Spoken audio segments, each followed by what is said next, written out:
Hey, what's going on, guys? It's Patch again.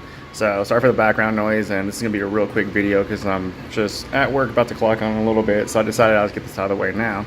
So this is my second stage of doing all of my sketches. I like to call this the detail work.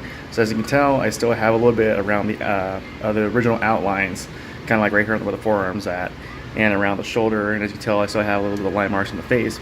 The reason why I do that is that when you're drawing in your details, you will see that there is plenty of spots that don't add up correctly.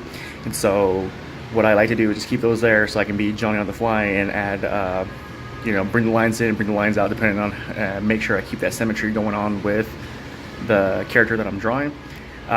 When it comes to my shading process, as you can see, the muzzle flash is going to be my focal point. And so that means that I want to make sure all my lines start from light and get darker and darker from that source of light. If I didn't have any kind of other focal point, just let's say just Domino's face, then I would do lines all over the place and just kind of make it look nice and balanced out. My biggest trick that I've learned is that when it comes to the main source of the light, I always keep the line work very, very split, as you can tell right here on the pistol.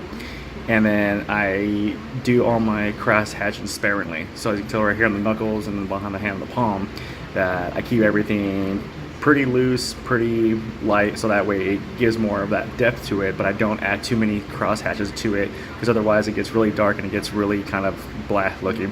Then I add a little bit of darkness around the edges, so that way it does reflect more and gives it more of that depth. But when it comes to everything else, as you can tell, like here on the arm, that's when I get a little more detailed. I, do different lines everywhere just to give it more of that depth and feel. These little other lines that you do see is just kind of, just throw them out there because they look kind of cool. So there's no real meaning to them. It's just like having them there, give it more of that detailed look. And on the face, when it comes to drawing females, I've always learned that you want to be very sparingly on your shading, just because too much shading is going to really throw it off and really give it more of a mannish look. So if you have any questions, like, subscribe, share, do all that fun stuff, and I will show you my inking next time.